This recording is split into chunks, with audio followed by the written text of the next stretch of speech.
Gulat na gulat at nanlilisik ang mata nitong si Lola Blandy attorney matapos sabihin ni Atty.Nicholas Kaufman na tapos na at dapat magsiuwian na sapagkat not guilty si Fprrd sa mga kaso na ibinibintang sa kanya.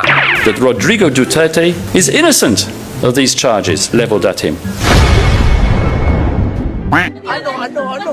Ano sa inyo?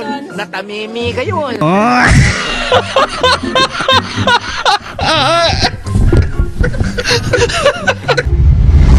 Dahil kung ang salitang neutralization na salitang ginamit noon ni Fprrd ang isa sa mga pinagbabasihan ng ICC prosecution sa charges ng dating Pangulo na para sa kanila ay katumbas di umano ng salitang pagpatay ay wala na, finish na. Wala na, finish na. Dahil ang salitang ito ay hindi pala lubos na naunawaan ng mga loko. All of this material demonstrates a coherent and consistent understanding that neutralization was articulated as lawful incapacitation through arrest and related measures, not as a policy of killing.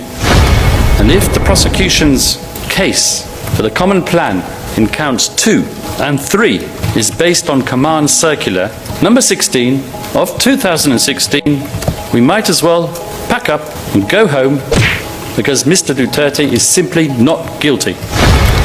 Mukhang labis na nababahala at hindi mapalagay itong si Lola Blandy attorney sa mga pasabog na patuloy na inilalantad ni Atty.Nicholas Kaufman. Paano ba naman kasi? Isa sa isiniwalat nito ay kaugnay sa recorded telephone conversation na kinasasangkutan ni Bongbong Marcos at silent partner nito kung saan nakipagsabuatan sa ICC upang ipresenta ang mga di umano'y witness laban sa kaso ni Fprrd. I also talked about a recorded telephone conversation in which one of the participants bragged about acting as President Marcos Jr.'s silent partner for channeling witnesses to the ICC. Sangkot ka ba dito, Lola Blandy? Yung mukha mo, pupulbusin ko. Dagdag pa ni Atty.Nicholas Kaufman, ang plano kaugnay sa kaso ni Fprrd sa ICC ay naging priority di umano ng kasalukuyang gobyerno. And this is what this covertly recorded individual, who I'm forbidden from naming, said. They cooperate through me, since I don't hold a position. What happened here is an ICC investigator will give me a list of witnesses, documents they need to bolster the case against Duterte. Then I provide it.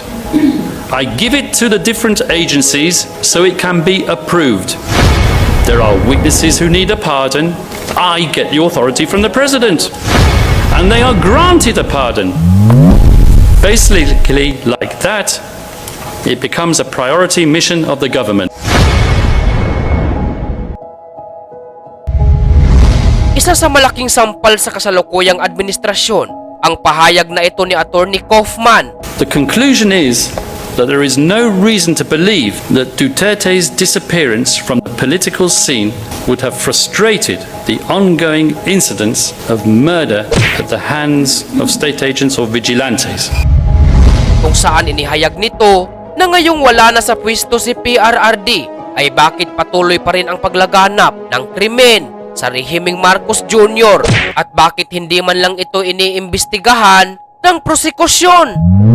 Clearly, I'm forced to ask myself whether anyone on the other side of this room has thought of investigating the Marcos regime and the related phenomenon and holding someone accountable. Isa pa sa binanatan ni Atty.Nicholas Kaufman ay ang mga di umano'y EJK family victims na tudo-kuda at iyak-iyakan na panagutin si Fprrd, ngunit tahimik ngayon sa mga karumal-dumal na insidente kung saan kadalasan ang pangunahing suspek ay mga adik. Why are my colleagues sitting to their right, the victims' representatives, not clamoring for accountability for those deaths? Or is it of no consequence now that Mr. Duterte is sitting in the ICC detention center? Pinangaralan naman ni Atty.Nicholas Kaufman itong prosekusyon ng ICC kaugnay sa tukhang na pilit nilang pinapalitaw na criminal modus operandi di umano ng mga kapulisan. Kaya dahil dito ay sinirmunan ni Atty.Nicholas Kaufman itong mga prosekusyon ng ICC na kulang sa kaalaman. In an interview relied on by the prosecution at footnote 136 of the pre-confirmation brief, De La Rosa explains how tok hang means knock and plead, and that it is a totally legitimate police strategy.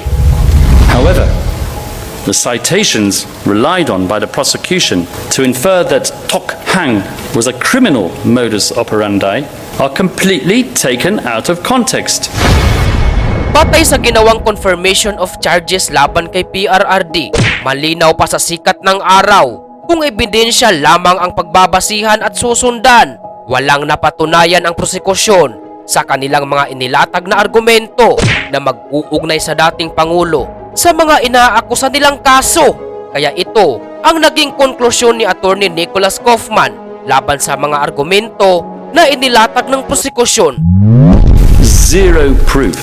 None that the only existing contemporaneous documentary evidence is fabricated or unreliable. No proof whatsoever of this supposed falsification in the entire case record. Talo! Sorry. Malinaw at diretsahan, walang ebidensya na napatunayan at puro hearsay lamang.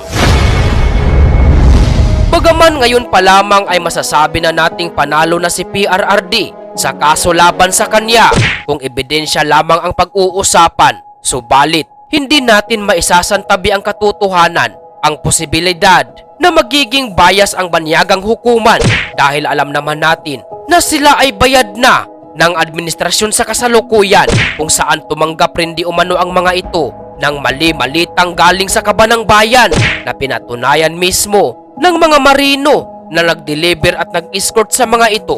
May mga litratong magpapatunay ang malinaw na naganap na sabuatan sa pagitan ng pamahalaan at banyagang hukuman.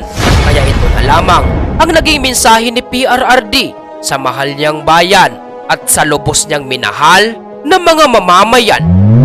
Mr. Kaufman, Nick, I have done my duty and I have left my legacy. Go to court and do your job, but I can no longer help you. I no longer remember much at all, and I can't comment on people who I do not know and on statistics that mean nothing to me. He then concluded and pronounced as follows: I was a faithful servant of the people, and that is how I wish to be remembered. I have now accepted my fate, and I realize that I could die in prison. And on that somber note, my team and I realized that there was no point in continuing. So we tried to humor him. We told him that next month he will be 81. And we reminded him of the many people who visit Duterte Street and Duterte Park, the renamed locality just outside the ICC detention center, as referred to by the many, many pilgrims who have visited The Hague to feel closeness to his presence, even if they cannot witness his actual person with their own eyes. We remind him of the mountain of cards and greetings and of the forest of flowers that he received both at the detention center and at the court's premises on his 80th birthday. So many cards, all of which were read by his family, that we had to provide 2 sacks to take them back to our office. So many bouquets of flowers that the prison had to bring a van to take them away.